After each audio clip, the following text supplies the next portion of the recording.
American Hammers TV, we're here with Baz Cox today. A little special episode. Thank you very much, Baz, for joining us, man. How you doing? You're welcome. Thanks for having me on. Oh. Anytime, man. I've heard a lot of great things about you. I have met you. I have not met you personally, but you do a lot of great work. But first and foremost, what we'd like to do with our guests is get a little background about where you grew up, how you became a hammer. Okay, so I grew up in Surrey personally. My old man's a West Ham fan, and I had no choice as a kid but to support them. There's never been another club. It's always been West Ham. He took me to my first game in '86, and since then I become a season ticket holder in '87. And I went all the time, to be fair, until I was probably about 21, 22. And then it was like the odd home game, most away games. And I moved down to New Forest, where I am now in Hampshire. 2004? And when I come down here, it became difficult. So I was probably doing 10 home games a year and 5-10 away games. But after the last 5 seasons, I've been going most weeks home and away again. So how far away are you from the Olympic Stadium in Hampshire? On a train, which I do most weeks, it's about 2.5 hours, 3 hours. Driving wise, about 3.5, 4. Oh, so that's a long way. Yeah. West Ham, innit? It's what we do. To be fair, it's worse for me for the away game because I'm right down south on the coast. To get to Manchester and somewhere, I have to cut right across country. So if you're in London, you're straight on the M1 or M6, whatever, going up. For me, I've got to get right across country and get in that way. So for me to get to Manchester is like 6 hours, 6.5 hours. So which away games did you go to this year? Sorry? Which away games have you gone to this year? I've been to them all. Well, Sam, I've been to every away game apart from Huddersfield away. The reason I didn't go there is because I've done the charity boxing for DT38 and Isla Caton on the Sunday, the day after the Huddersfield game. I missed Manchester United away this year and Manchester City, which was a midweek game because of work. I started my own business in March last year. And through doing that, it's taken up quite a bit of my time with work. So midweek especially, weekends are usually fine. But as you know, I take my niece Georgie to most games now, and we're there at every game we can, collecting with our bucket for little while. Yeah. So which business are you talking about? Are you you're driving? I'm a driver, yeah, all the time. It's always me. There's no one else. It's either that or a train, and we've got a train to Cardiff, and our train broke down, so I ain't going to be doing that again. It's just going to be me driving. So Mars car's racking up the mileage. We actually have a fan question for you about that, actually. It says, Baz, as a chauffeur to the football stars, who's been your all-time favorite in the back of the Merc? And who's been the biggest surprise? I've got to say Declan Rice, because obviously West Ham. Declan's a great lad, to be fair. So level-headed with Georgie. He makes her want to go every week when we see him after the game and stuff, and the conversations we have in the car. He don't hide away. He keeps her involved in our chats and stuff. So I'd say Declan, but very, very closely behind, I'd say Jermain Defoe. He didn't leave West Ham very well liked, but I assure you, Jermain Defoe is a top man and still a West Ham fan. Well, he had a wonderful relationship with little Bradley Lowry, who I think had the same condition that Isla has, if I'm not mistaken. That's right. Yeah, right, the neuroblastoma, and it seemed very genuine. I think he was really, genuinely friends with him. Yeah, I've got to be honest, with Jermain, when Jermain left West Ham, I had the same opinion as 99% of West Ham fans. He was a wanker. But since what he done with Bradley, he made the documentary when he admitted he made a mistake with what he'd done at West Ham, how he left, and he was wrongly led by his agent, and he was young and naive. It takes a lot for a man to admit your mistakes, and especially in a documentary like that, which is going to be watched by hundreds and thousands. So for him to do that, and just to see that relationship he had with Bradley, and I'll be honest with you now, not a lot of people know this. I do, obviously, the work I do with Isla, but I talk to Jermain probably once a week, twice a week maybe, and he knows exactly what Isla's having done, what she's to have done. And the reason he knows that is because he still puts himself out every week, being an ambassador of the Bradley Lowry Foundation.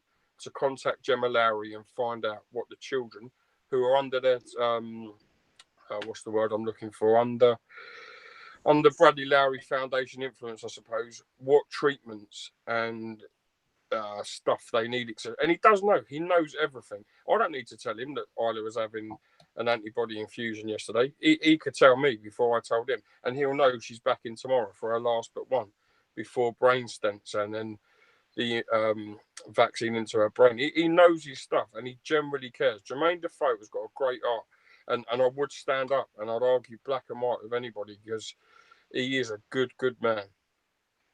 I believe it. I absolutely believe it. So you obviously do a lot of fundraising for Isla.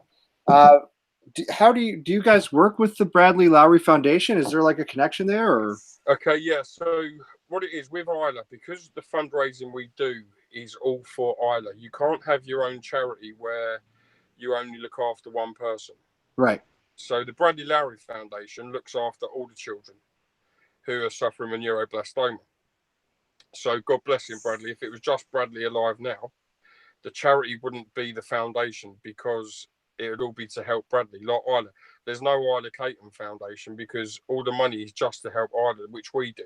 Yeah. The Bradley Lowry Foundation are the charity and the governing body, which obviously help each individual child. So if you donate to the Bradley Lowry Foundation, there's so many different links and children you can have. So like with ours is Isla Caton's fight via the Bradley Lowry Foundation. There's many other children that have got it. So that's where our connection comes with them. And to be fair, they've been good.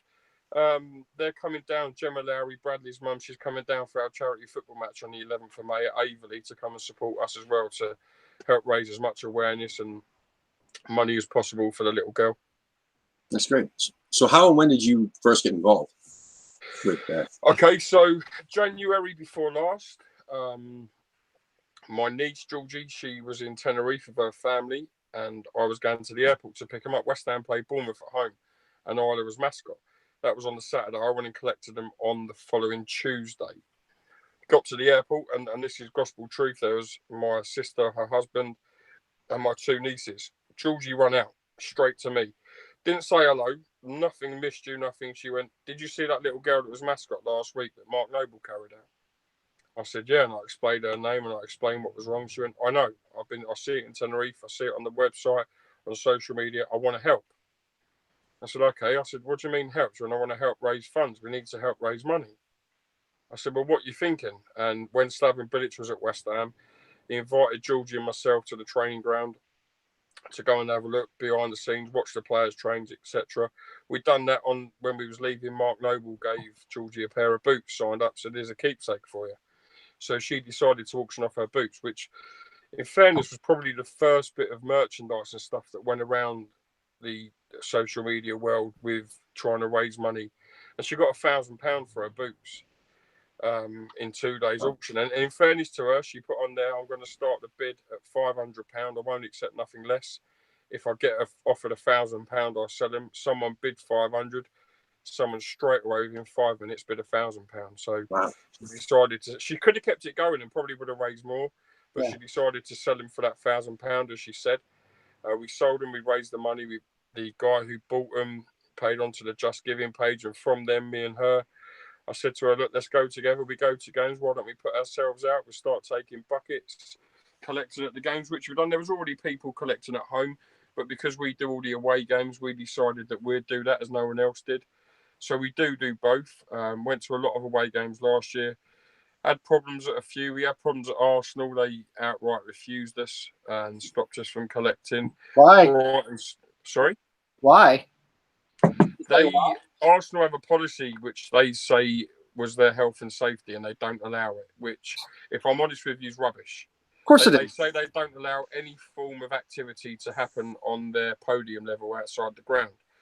And if you want to collect on the streets, you have to get permission from the council, which, I respect. But Don't tell me that you don't have them things when we all watch it every single week, Arsenal Fan TV being filmed there. That's nothing backed by the club. That's a social media site, So it's not. If you tell us the truth, I'd deal with it. We went to Brighton, and while we was collecting at Brighton, the steward come up to us and said, "I've got to stop you." The ground safety officers asked for you to not collect because, and they went through it and they said the reason is many people come to these games with these sort of ideas, and all it is to fund their beer tokens. So without any ID and proof, we've got to stop you. I put a tweet out in the ground saying who it was and what he had done and why he'd stopped us, and social media world done what it does best and pulled it up and called him out, and Brighton ended up donating the player's shirt who scored the winning goal for them, and we raised 960 quid.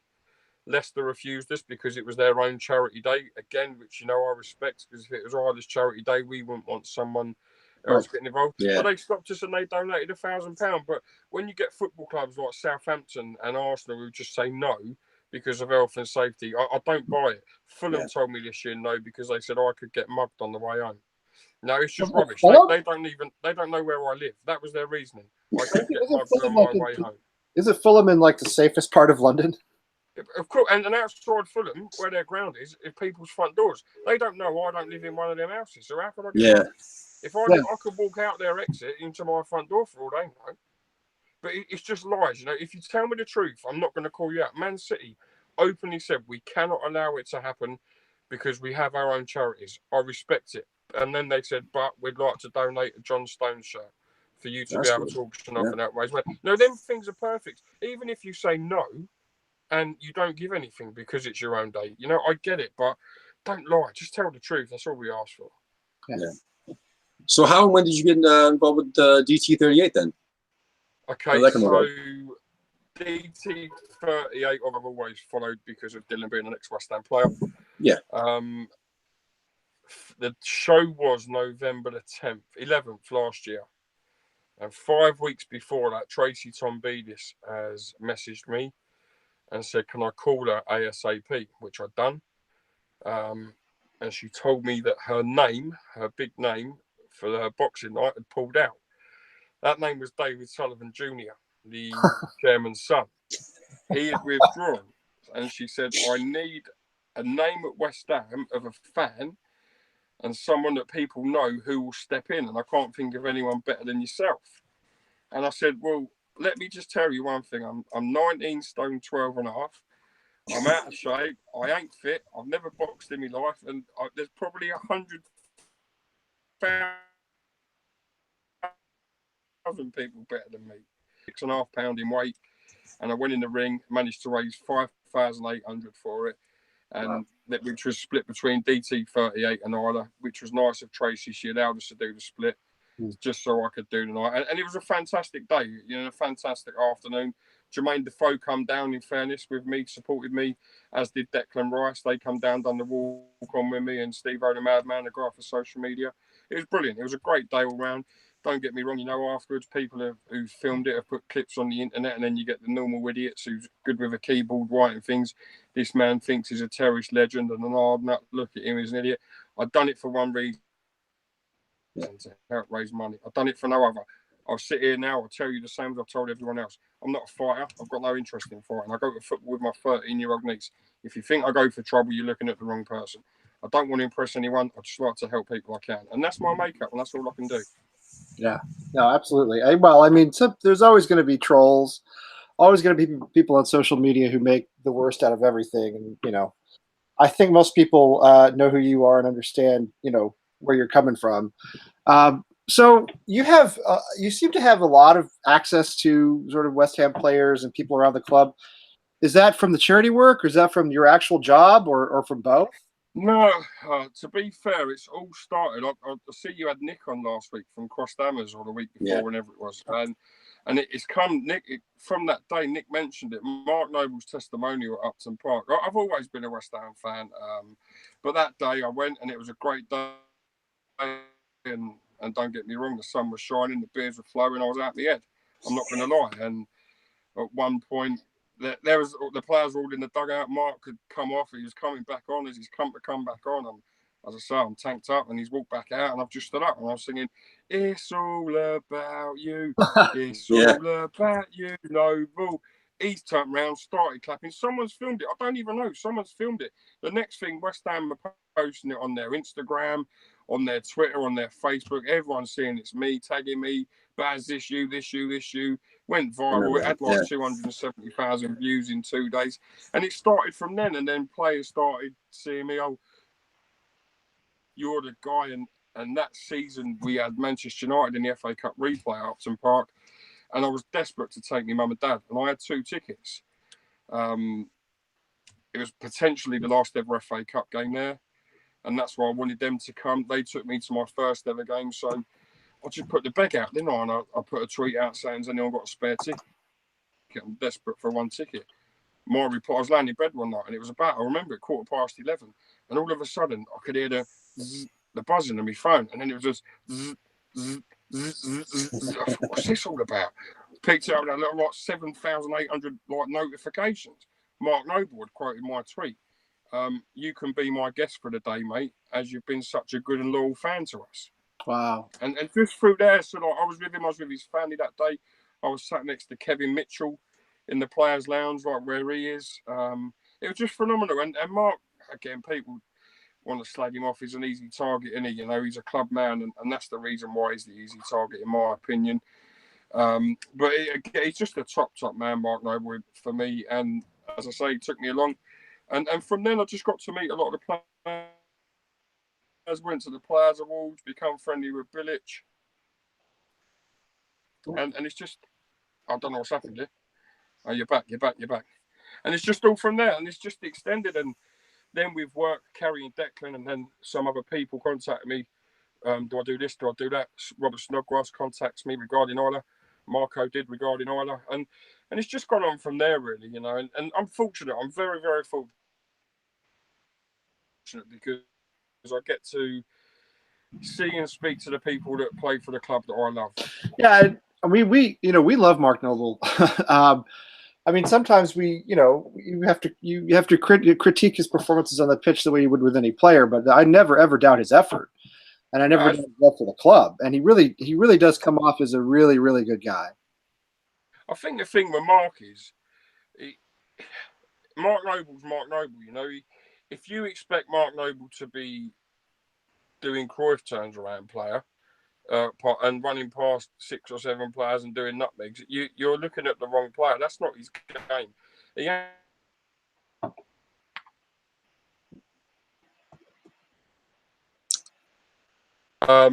He's coming back. You're not going to be getting. Sorry, I just had an incoming call. You're not going to be getting. You're not going to be getting that sort of game out of.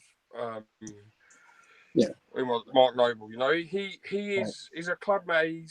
His game is about putting his foot in, giving 100% effort, and that's what you, as a West Ham fan, for me, that's all I ever ask for. You know, when we get these stars, Dimitri Payet, Marco, early season.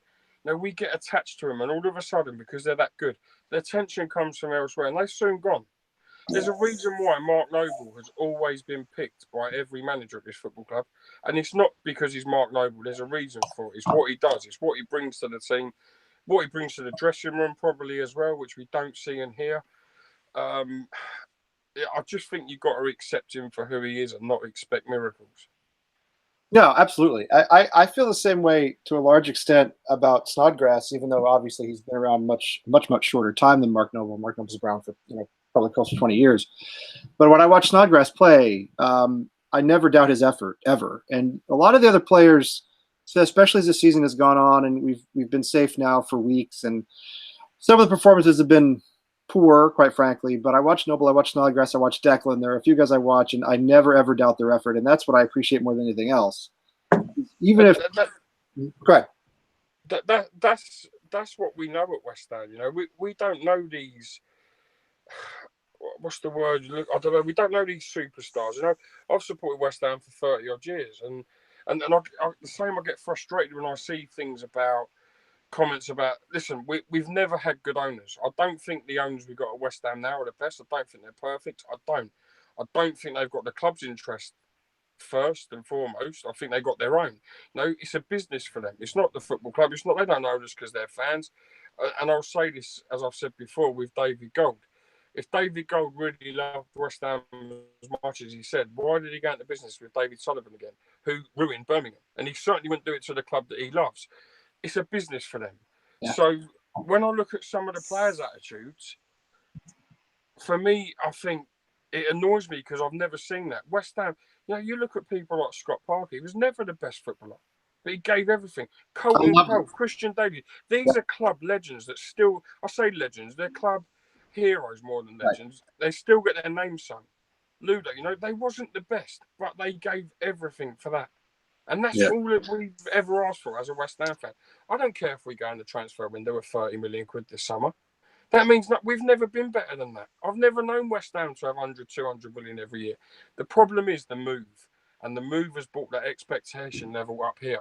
And because no one told us to expect that. But, I mean, to be fair, the board said expect to move up to the next level. Yeah. I mean, they sold their home of 100 and some odd years, and they moved into this rented stadium. And again, I don't go to the games. I'm all the way over here, so it doesn't really affect me. All I do is watch on TV. But very clearly, I had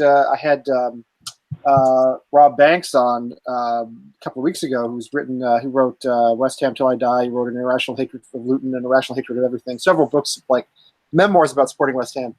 And we talked about this. I mean, he goes through and he records in his book, his most recent book, all the things the owners said, or many of the things the owners said about the movement of the stadium, the expectations, what it's going to do for us. And it hasn't come to fruition yet. And I don't know, whether it will or not, but I think that part of the problem is they built up expectations way beyond what was realistic. Yeah, of course. I totally agree with you. And that's where we're at, if they had kept their mouth shut and maybe made a comment as such, we're moving because it will mean West Ham get to play in front of 57,000 people every week and you all get a chance, that's something you can accept. To tell us we're moving and we're leaving what we all love because we want the next level, you have to put your money where your mouth is. And to be fair, I was for it, totally. I bought into it. I think most fans were. I think most fans were. I did. There's many that didn't, and I take my hat off to them people. They see through it from the start. I didn't. I personally didn't see through it. Now I look at it and I think, I don't. Do I believe they're the right people? I don't, if I'm honest with you, because I don't think they can take us where they need to, because that costs money. But tell us the truth. We're not idiots. Just be honest. And if you're honest, you can deal with it. You can't deal with lies. That's the worst thing. I mean, they stepped in. Everybody forgets that they stepped in at a time when the club almost went into administration, almost had points deducted, almost was relegated for financial reasons. If you remember when the Icelandic economy... Yeah, I do. But collapsed. There was also Michael Tabor at the time as well. So everybody... I was guilty of it. And I said they saved West Ham. They didn't. Because West Ham would have been bought. By hook or by crook, West Ham United Football Club would have been bought at that time. No matter what. Yes, they put their money where their mouth was. But they've put their money where their mouth was for a reason, because they're businessmen. And I get it. But they tried selling it as fans the whole time. Now, let's be honest, the three of us now, if us three was David Gold, Karren Brady and David Sullivan, and we had all that money, would you be saying, here's £100 million, I want interest? Or would you be saying, here's £100 million, give me it back as you've got it? That's the question I ask. If you love them that much, if you got that much money and love them that much, do you do that? For me, the answer is no. Right. For me too, I agree. But it's funny. I mean, I've been reading Charles Core's book on the history of West Ham, which he wrote back in the 80s. And from the very beginning, it was like this. He talks about how it was a business when the Thames Ironworks, the owner of the Thames Ironworks, founded the club. It was to try to sort of boost morale among the workers. And then when the club went professional, the board members had very little interest, very little direct involvement in what happened on the pitch. It was always about business. And I think it's always been that way. And I think if you're at a level where you have many millions of pounds, or supposedly Sullivan's a billionaire, I'm not sure I believe that, but whatever. If you're wealthy, it has to be a business. But I'm with you. I think the problem was they talked it up too much. Yeah, and you don't make the money in life they've made by not being successful and being idiots. You know what I mean? You don't. As an idiot, this is no disrespect, an idiot is people that win the national lottery and 3 weeks later you see 3 years later you see on the front of the paper a skin. That's an idiot.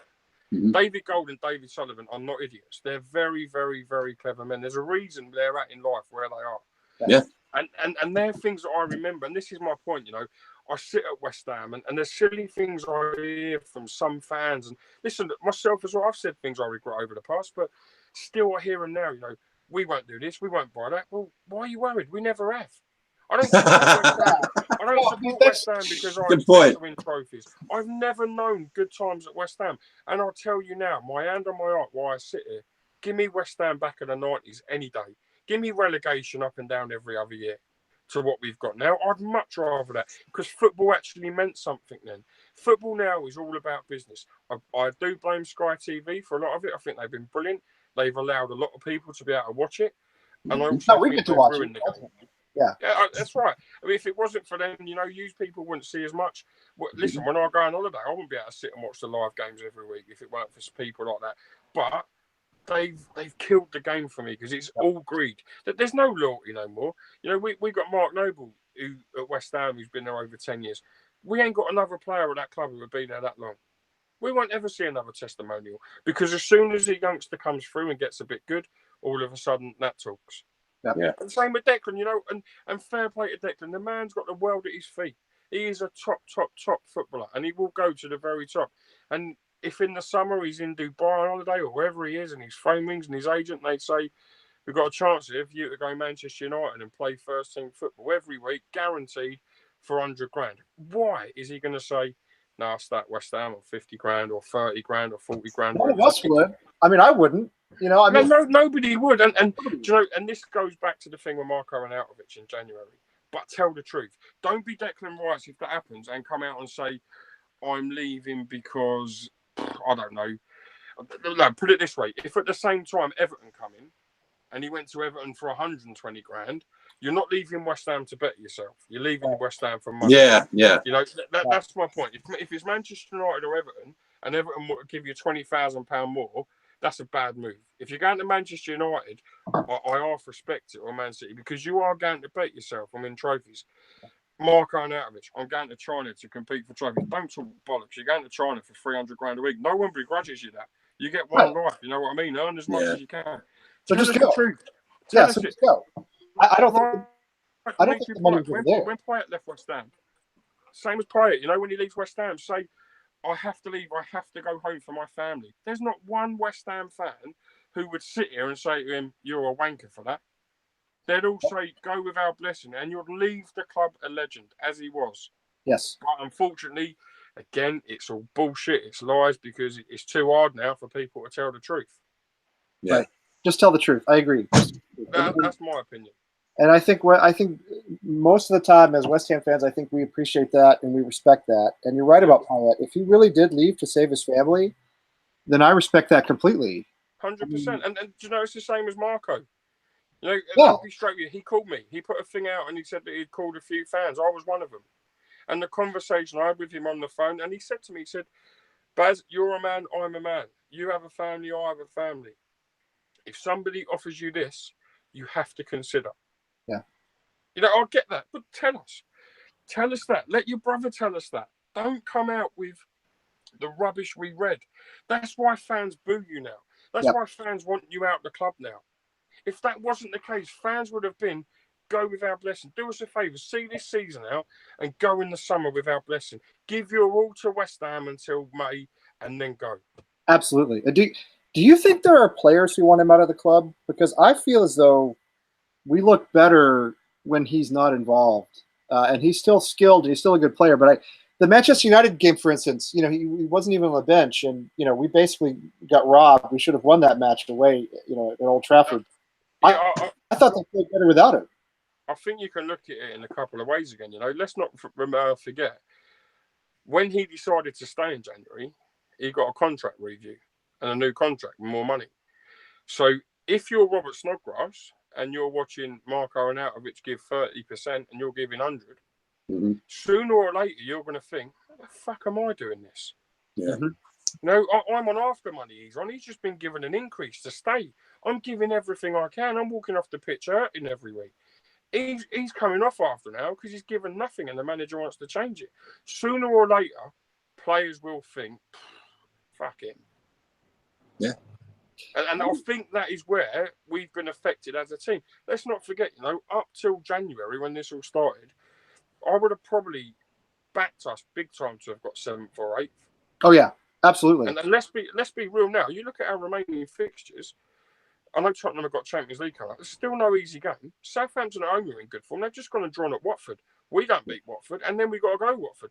Yeah. We could end up finishing 15th, 16th. Yes, we could. If you look at who's behind us, it's scary. I mean, you have Palace coming up. You have Newcastle. I mean, yeah, they're creeping up. Yeah. Not on the fixture list, but in the table, they're like 1 point behind us, 2 points behind us. Yeah. They're within striking distance now, and yeah, we could easily have a season that turns out to be even more disappointing than it has been. Let's put it that way. And with this, listen, I don't solely blame Marko Arnautovic. I think the thing with him has got a big factor. I do. Yeah. But let's go back 18 months with Slaven Bilic. The stat that come out at the start of this week or last week that we're the 2nd or 3rd highest club for covering the least amount of ground. Yes. We was called lazy and unfit under Slaven Bilic, and it was all his fault. We're also the 6th highest club to conceding the most amount of goals. Oh, yes. We've got a good manager. Don't get me wrong, but it's easy to be a good manager with a good squad. Yeah. That's my opinion. I'm not telling you he shouldn't be our manager, but again, and I put a tweet out about it Saturday after the game. I call him Wurzel Gummidge because I never know what Eddie's got on. And you look at the game, we're drawing 1-1 at home against Leicester. No disrespect to Leicester, 1-1 at home. And our substitution, we see Pedro Obiang walk into the halfway line. Every fan in that ground will think that's a defensive move. Right. So the change there is, and not even a good 7 in that ground, you think is Mark Noble coming off, 57,000. You think Noble's coming off. All of a sudden, you see number 11 go up and you think, what are you doing? We're bringing off an attacking, creative midfielder to replace him with him. Now, okay, his instructions may have been go out and get forward. But if that's the case, play Jack Wilshere, who plays that natural position. Yeah. Don't give me the bollocks, he ain't fit enough to play 20 minutes, because if he ain't, don't have him on the bench. Right, exactly. Well, we've talked about in the past few weeks that we feel that every time we get close to 7th, Pellegrini comes up with the strangest substitutions, the strangest starting 11s, starting with the Everton match. Remember the Everton match? Yeah. Where, what was it, Obiang started, Perez started? Yeah. Mind fucking, but the point is... Yeah, but the point is we feel that there's a possibility that maybe, the big brass is telling Mr. Pellegrini, why do we never do running cups? We don't want to go to Europe. Listen, we go back to the game at AFC Wimbledon in the FA Cup. Yes, on paper, that team is plenty good enough to beat AFC Wimbledon. I totally agree. But every other club win the game and then rest the players. Go 3 or 4-0 up, then bring off an Arnautovic, then bring off Declan Rice, then bring off whoever. Win the football match first. We went 3 down. You remember that night we was overrunning midfield with Pedro Obiang and Mark Noble. 2 midfielders who at the time were getting criticised week in, week out. The only good footballer at the club was Declan Rice. He remained on that bench for 90 minutes. Why? I got trouble before and a load of shit before with Diafra Saka because I was quite friendly with Saka. No, listen, I'll be straight, and I spoke to him a lot. And I did talk to him. Yes, he had a shocking attitude. I totally agree, And it's an attitude, as a fan, if you don't know, fuck off, get out of our club. The man was on a pay-as-you-play. Yeah. If he was on the bench, he had that amount. Yep. If he come on as a sub, he had that amount. If he started, he had that amount. Why did he never feature? Because of the money. Why? Where does that decision come from? I swear, no, but listen, this is what goals. I liked him. Yeah. This is what Tim and I have talked about a lot on this show. Every time we've gotten close to 7th, we've had a shocking performance. And I think it's possible that our owners don't want to take the club to Moldova at the end of July or to Estonia in August for the UEFA Cup or the Europa League qualifying. Which means they'll have to spend more money on the bench. I mean, they'll have to spend more money on depth and so on. Same thing with the Cups, too. Yeah, UEFA Europa League, unless you get into the very final stages, it really doesn't make money. It just costs money. It's not like Champions League. It doesn't have the TV cut. I think they're looking at it and saying this isn't a good investment for us. And if West Ham get there this year, all of a sudden their pre-season tour of China's cancelled and all. which could have a massive impact on the Marko and Arnautovic transfer.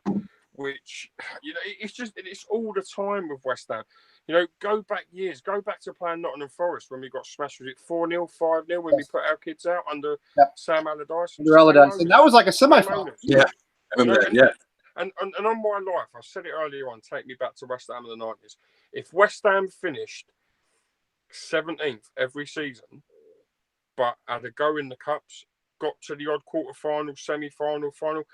Me and I'm pretty sure I could probably be talking on 50% of West Ham fans on behalf of them. They'd all accept that.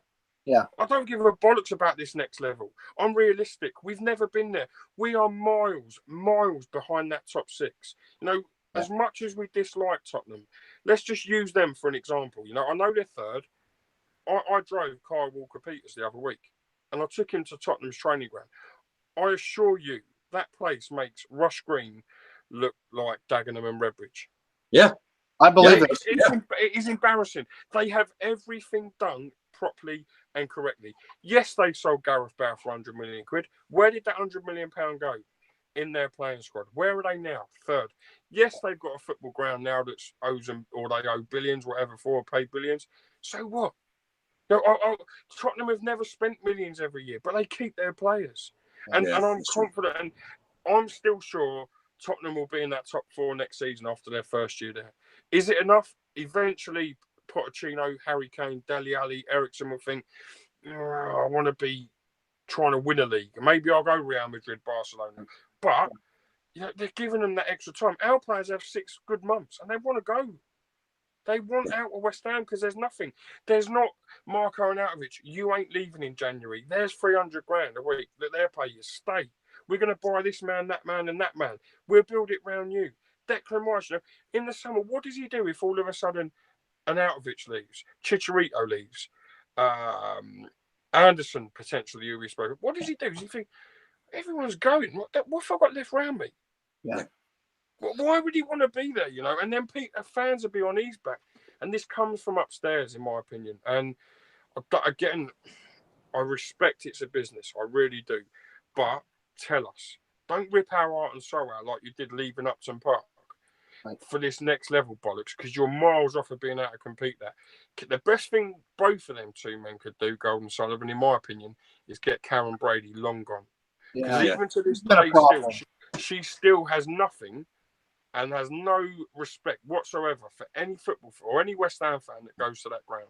Well, some of the things to sit and put a tweet out the first year in that ground when we played Stoke at home and we drew 0-0 or 1-0, and she tweeted, "No trouble inside the stadium today. That's the real result." Fuck you. Fuck you. You'll take my £500 a year, and you're telling me the real result is there's no trouble. Get to fuck.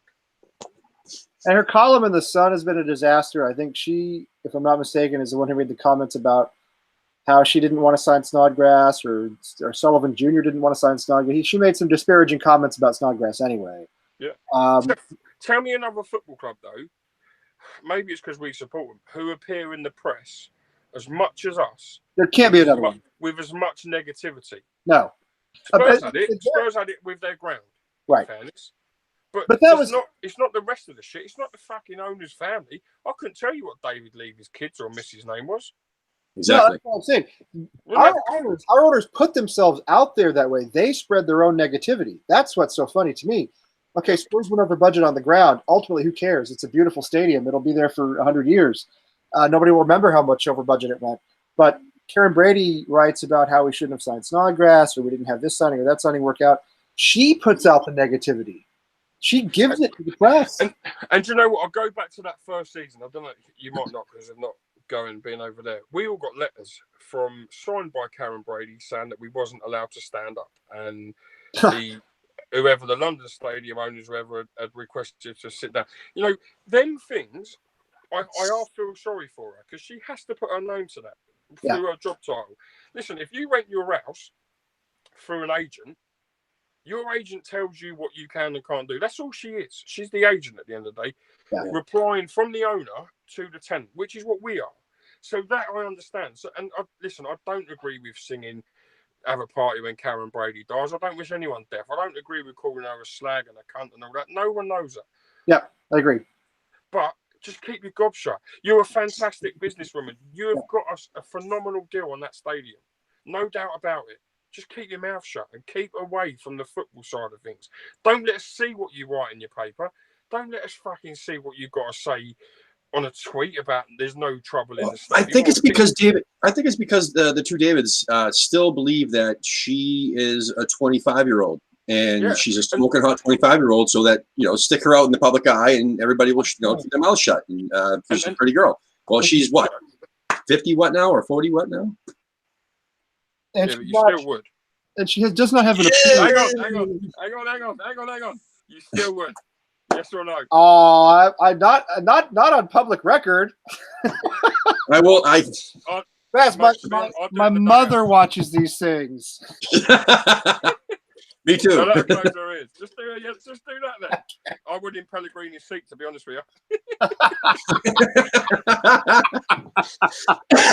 But that's you understand my point, though. But do you understand my point? Like, I think that it's their decision to have her out there so much, because not just because of her all the shows she's been on, but because they feel that she's still a 25-year-old face of the club, the literal face of the club. Yeah. I think you're right, and and again, and I sympathise with her for that, and I also sympathise with Jack Sullivan and Dave Sullivan, the boys, because I think they're told what to do. Let's go back to Pellegrini's press conference the other week at the training ground when he mentions Declan Rice, and he openly says he's for sale at the right price. Mm-hmm. He, as a manager, would not make that statement without being the okay from upstairs. Absolutely. Or there be into him. I agree 100%.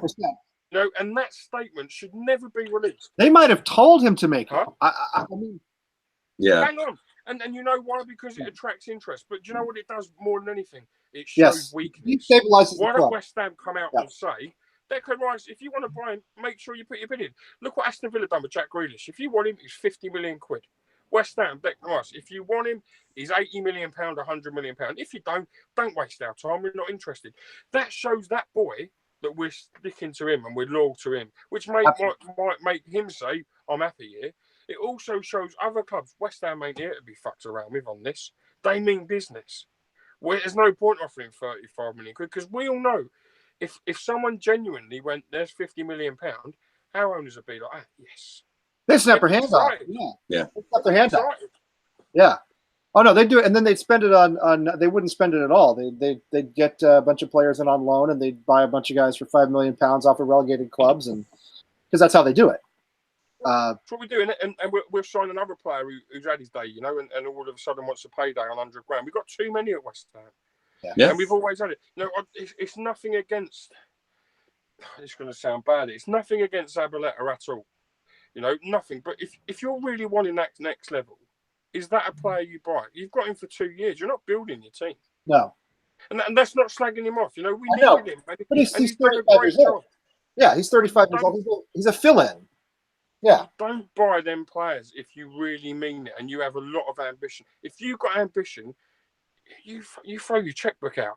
Tottenham, you'll get. I'm just using him as an example now because I carried him.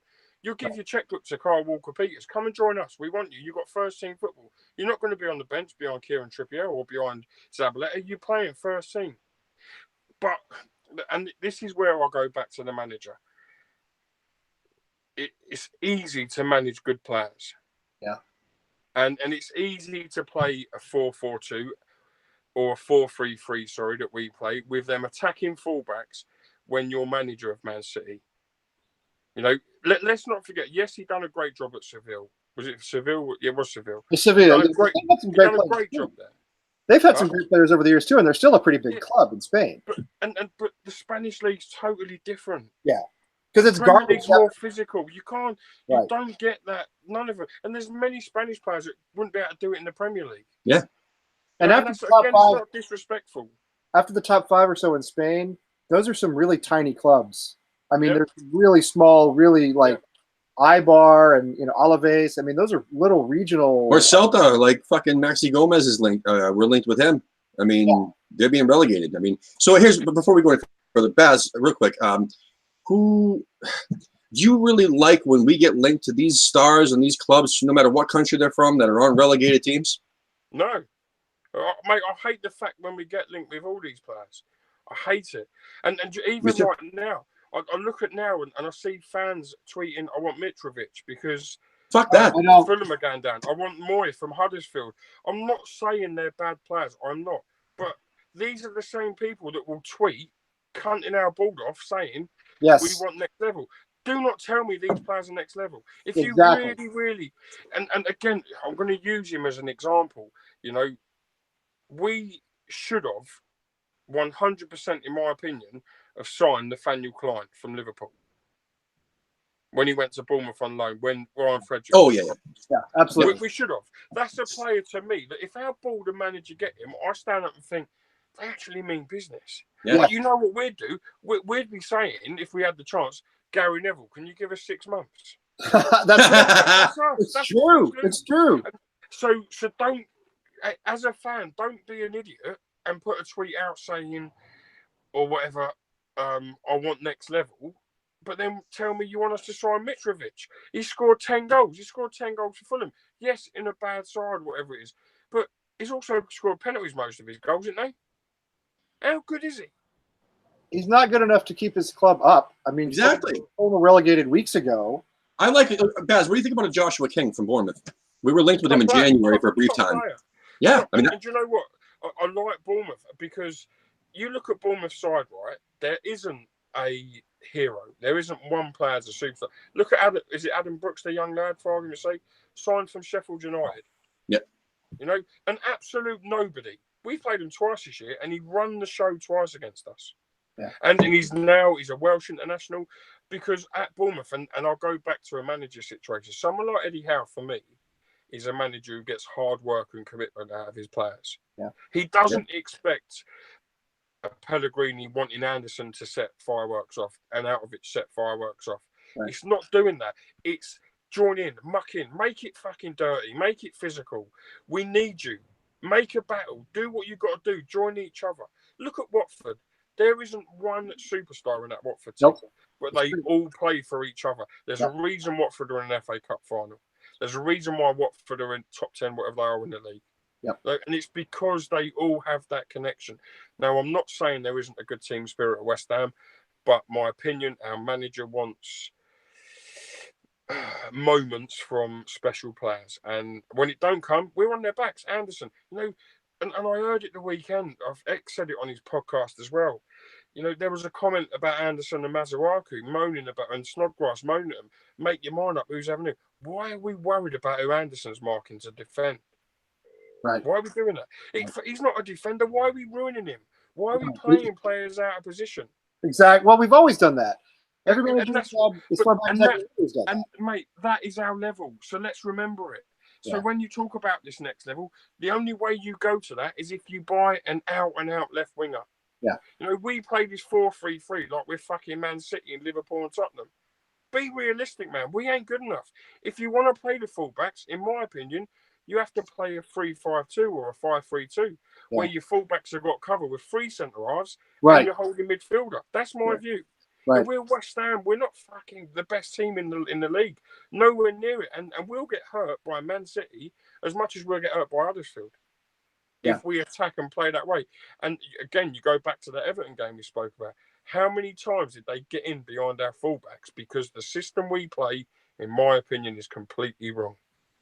Yeah. Over and over. Well, they shredded us down Zabaletta's side. I know that. I mean, they just have that game. He just looked off. I mean, that was the game, right? I mean, there was one particular game. He looked 7 steps behind everybody, but then that was the game. He took a couple of games off, and then he came back, and he looked back on pace again, which is strange. I find it frustrating personally because I think we overcomplicate it. We do, you know, and you've only got to look at game stats at times when we don't have shots, you know, or we have one shot on target throughout the whole game. There's a reason for that because we get to an edge of a box and we're trying to play the extra pass to then square it and tap it in. Get your fucking foot through the ball. Have a shot. Do what Pedro Obiang done when he came on, who I criticise. Get your foot through it. Have a go. You've hit the post, rebound, you've scored a goal. I'm saying this all the time. Tim and I say this all the time. We watch the games. We think the same thing. have a go, have a shot, have the ball come off the post the way it did for Obiang. Have the keeper spill it. I mean, put something in. It's the same with the free kicks in the corners. Stop all this rolling it, stopping it. Oh, I hate that. And putting yourself under pressure, having to deliver. Put it in the box. I know you didn't play the weekend, but you got Diop usually. You got Bonner, Balbuena, Declan Rice, all good in the air. If the ball's in that box, you have a chance. That goal against Newcastle, when Snodgrass smashed it in from the corner and Declan Rice smashed it in. That was a beautiful cross, beautiful connection. I mean, we haven't really seen much of that. Since. One of the best. We tried the flash and we overcomplicate things, in my opinion. So let me ask you this. So there have been rumors. I don't think anything will come of them, but there have been rumors about the PSG owners, looking at buying West Ham or buying an English club and potentially West Ham. What would you think, Baz, if big money came to West Ham? If the Qataris or the Abu Dhabians, or however you say it, or a Russian mobster bought West Ham and we got the Man City or Chelsea treatment, what do you think that would do to the club? Completely and utterly lose every single bit of identity it's ever had. At the moment, I think the only thing that's left is its colours and its song. And the fans who go back far enough. Yeah, but them fans now, a lot of them don't even bother going anymore. They're still fans, don't get me wrong. And I read this bollocks that you're only a real supporter if you go every game and you travel up and down the country. Now, listen, yes, I'm lucky. I go to a lot of games. Doesn't make me a better fan than either of you two. Not in the slightest. That's my choice to go. That's what I'm saying. That's my choice. Some people don't have that option. Some people are single parents. Some people can't afford to do it. Yeah. Some people have to work. Just because they have that doesn't mean that me who goes to 30 games out of 38 or 38 out of 38 is any better than anybody else. We're West Ham fans. It doesn't matter whether you go to none, 1 or 38, in my opinion. You all support the same club. Yeah. And you're all equal to every opinion you have, because everyone has the right to have that. So if we was to have new owners... Look at your face. What a lovely feeling it would be, the thought of West Ham competing to win a Premier League. Beautiful. And to get to cup finals and have it just wouldn't feel the same though. Yeah. It's false. It's false. Look at Manchester City, as good as they are, and I'm taking nothing away from as a football team and their manager. Look at their stadium on certain nights. It's half empty. Empty. That's right. Because the real fan has no interest in that. The real fan couldn't give a bollocks. Right. Mm-hmm. And the real fan's priced out too. It's gotten very expensive. So do you then think that we could actually eventually grow into something that level without having to have someone come in and buy us out? As Tottenham have done. Yeah, because that would be like we're earning it. The club is earning that level versus that's why buying as much as I dislike them, I have to respect how they've built themselves to where they're at. Do I think we can do that? 100% no, under our current owners. No. What burns me about Tottenham is the fact that it's a really well-run club. And if you look at Manchester City or Chelsea or even Manchester United to an extent, you have the money, you had the injection of cash with Manchester City and with Chelsea. Manchester United have been wealthy for 50 years. Tottenham, I mean, yes, there's a wealthy owner there, but it's not necessarily the same as an Abramovich, and it's just a well-run club. I hate it, but it's true. I don't know what's happened here. Why is my screen gone blank? Any reason? I can hear you. I can hear you. Click the no. Is the video camera icon? You see that? No, I've got nothing. There we are. Yeah. Sorry. It's all good. It's just an alert that it's getting hot. We only have a few minutes left, but I want to mention real quick. We do have quite a few people in the chat room, our live chat room. Wally World, as always, which is awesome to see. West Ham Fan TV popped in to take a watch. You know what? With them as well, they're cracking lads. No, of course. Cracking lads. And they are, right? And people don't like them, but reality is the way of the world. 2019, the world's about social media. Yes. So people need to remember they only ask the questions. They don't know what I'm going to say if I was on there. They don't know what others are going to say. They ask the questions and they ask their opinions. It's where I first saw you. Was West Ham Fan TV. Do you know these boys get shot down a lot because of what they do and where they are? But if it wasn't for people like that, you wouldn't know a great deal.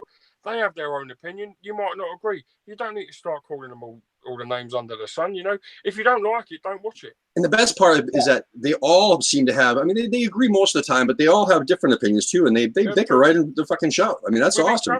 Yeah, exactly. I mean, and that's what makes it real, you know. And yeah, that again, I'll say it, you know, and I don't want to speak out of turn. They're not up the ball's ass. They're not paid by West Ham United. You know, they do what they do for themselves. They choose to. They could stop that tomorrow. They don't have to do it. That's true. But they choose to do it. And what they do for me is a great thing. I don't care. People don't like. I like Dom. I get on well with Dom. People don't like Dom because they don't like Dom's opinion. I like watching Dom. Listen, I'll be straight with you. Some things Dom says makes me cringe. I stand with Dom every home game. He sits next to me. Makes me cringe. And I think, Dom, you cannot talk about or talk to people like that without being pulled. But he has the right to have his own opinion. Yeah. And that's the be all and end. If you don't like it, don't fucking watch it and don't listen. He doesn't make decisions for everybody else. Yeah. He only says his own thing. His answer that he gives on that show has no influence in anything whatsoever. Yeah. No, exactly. It's cool to see. So I actually, he was right in front of me the one time I was on their fan cam when I flew out last year. And he was actually approachable and very nice too. I was like, hey, shit, you're taller in person, because I'm about 6 feet and he's about 6 feet tall. I didn't realize how tall he was. Yeah, he's a big lad. Yeah, he's a good dude. Yeah, and he could do with fucking shaving his back though. He's not a werewolf. He is from around his neck and down his back. He's like a fucking werewolf. I tell him every week. That's funny. Man. I'm sure he could fill the gaps in at the London Stadium with his back on that carpet. We have I just want to mention too, we also have a few other people that we're chatting in here. I try to mention this every single episode. Wayne from Dallas, he's been a co-host of ours, and also we've had him on the show. I went and visited him down in Dallas, Texas. Jason, I don't know if he's a new one or not. Jason's on here, and then JPWHU TV, John Phillips. We've had him on as a guest too. He actually says that it was nice to chat with you before the Leicester game Saturday. See if he remembers. Okay, yeah, outside, yeah, I do remember him. Outside where I was collecting for Isla. Yeah, he does a show. We've had him on for a match preview before. We've also interviewed him. He's got his own YouTube channel too. It's kind of cool. So basically, just so you know, Baz, we're kind of like, not overcompensate, but we're trying to make up ourselves for not being able to make every single match, obviously, or make any matches like this year anyway. Yeah. By doing this show, trying to grow the American fan base. Our mission from day one was to just showcase the American West Ham supporters groups, because the United States is pretty damn large. Yeah. There's lots of supporters groups here that are diehards, and a lot of expats moving over here. I've met quite a few. A good friend of mine comes out of Denver, Scott. Yes, Scott. Yeah. Okay. Yeah, we haven't had we haven't had him on yet, but we had the Mile High Hammers on. We had Denver on, but not Scott. We'll have him on. When Scott comes over to the UK with business, he always calls me and asks me to drive him about. Always. Scott is a great guy, and he's been fantastic with making awareness and spreading awareness with Little Isla, and obviously as well with making very kind and generous donations with auctions, raffles, etc. I can't speak highly enough of that guy. He's a great man, and I had the privilege of meeting, I can't remember the chap's name. He was over for the Huddersfield game. They was over for a stag do. There was 8 of them. I can't remember his name. He's going to tweet me, I bet you, as soon as I watch this and put it down. I can't think of his name. But there was 8 over them. They was from Dallas. What was his name? I ain't going to remember. He'll remind you. Yeah, actually, Wayne might even know, because Wayne's from Dallas. He's actually listening to the show right now. His name might have been Paul, actually. Tall ginger guy, Paul. All right. Adam? That might have been. Yeah, now you've got someone. Yeah, Wayne from Dallas is Adam. But we've actually had David from Boston went over and hung out with Nick. Yeah. We had who was the other one? Cam from Tampa also went over there. Actually, it's funny because West Ham Fan TV came over to the States, where at least Nicky and his brother did, and they shot a video at the same pub that Tampa Hammers. Which brother? Gary. With Gary. I think so. I'm not sure. I didn't. I don't think he was in the video, but I heard that those two. The one who Nick spoke about last week. Probably. Yeah. What was the other thing? So we're trying to promote as many groups as possible, but then this thing started growing so fast that we said, you know what? Let's take people from the YouTube channels out in the UK supporting West Ham and try to introduce them to the American audience too, to help grow, the fan base. And once these people come over, to England to watch the games, to hit you guys up, because Nick had nothing but nice things to say about how you treat, us Americans when we come over to watch games, and also people looking for tickets as such. So Baz, how can we donate to Isla? Where can we go to do it? If you go onto Isla's Twitter page, which is @Isla's there's a link in her bio for her Just Giving page, which is done via the Bradley Lowry Foundation. Okay. That's one way, and honestly, I'll speak on behalf of her family, and they'll give me permission to. They are all so grateful to each and everybody who has helped out to date. As I said earlier on, Isla had her antibody yesterday. She's got one tomorrow. Touch wood, that will be her last lot of treatment for a good while, except for having the 2 stents fitted in the brain and the vaccine. Now, that little girl has been through loads. I've been out there a few times myself and visited them. And honestly, she's a cracking girl. And the worst thing about it, she's known nothing in life apart from hospitals and medication and stuff. Wow. She's never, and I don't mean this for a sympathy, that she's never had a friend. She's never mixed with other kids apart from family at parties. She is a great kid, and she has put up an amazing fight today. How old is she now? How old is she? She's 4. She's 4. She's 4 now, and Isla being in remission is fantastic, and it is great news. But we can't forget that just because she's in remission, it's not finished. We still need to fundraise. The treatment needed still is going to cost anywhere between 100 and 150,000. Wow. We will do it, and we'll put ourselves out until we've got her over that line. And as I've always said to her mother, I don't want thank yous now. I don't expect thank yous. The day we come out and you tell us everything's 100% sorted and your daughter's fine, we'll have a thank you and we'll have a drink and celebrate at the same time. But honestly, as I say, I know they're allowing me to say this on behalf of all their family, and not just Nicola and Michael Isla's mum and dad. I'm talking for our aunties, uncles, nan and granddad, Isla's sister Millie. Let's not forget, Nicola and Michael are out in Barcelona. Isla's got another sister called Millie who's still in the UK and goes out to visit her family because she doesn't stay out there. Life has been tough for them all. As much as Isla's gone through it, the whole family has been ripped apart with this. As I say, you've got the mum and dad and one daughter in Barcelona. You've got another daughter living in the house in England. No parent should go through that, and no child should go through what Isla's going through. And without everybody who's helped, she wouldn't be where she is now. And again, on behalf of her family, they do say a massive thanks to each and every single one of us. Awesome. Well, I think what you've done for her is absolutely wonderful. Tim and I both have kids. I have 2 boys, 8 and 5. So. I have a 4-year-old daughter, and I have a 10-year-old boy too. But my 4-year-old daughter, I relate. Like, I cannot imagine if she was going through that. I can't imagine. I've watched her have the treatment. I've watched her have the antibody, the last lot, when I've been out visiting them, and she's been in the hospital. And honestly, she's just an inspiration. This is going to sound bad, but she's in a room full of obviously children having treatment, all in their own cubicles. But you hear the others, and they're screaming, they're shouting, they're crying, they're kicking their arms and legs, banging everything, whacking the wall. She lays there on my life, my hand on my heart. She lays there, and she'll lean over to her mother, and she'll cuddle her mother, and she'll see the treatment through for the half-hour infusion that she has that way. It is incredible. Well, we're going to end up trying to find the information for people here in the United States to go ahead and donate. And we're going to put the description in the link. The link in the description below. Listen, thank you so much for coming on today. I'm going to have to mention our sponsor since I forgot to do so in the beginning of the show. Strata Craft Coffee out of Denver, Colorado. This stuff is infused with organic CBD oil, and there's a link in the description below. First time orders are 15% off. I drink this stuff every single episode before I do this. Even 9 o'clock at night, I'm drinking it, and I can fall asleep just fine.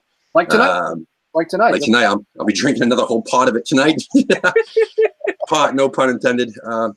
So anyway, listen, can't thank you enough. I can't literally can't thank you enough, man. You're doing some great stuff. I hope we hope to come out there and get to meet you and it'd be great. Have a pint and stuff.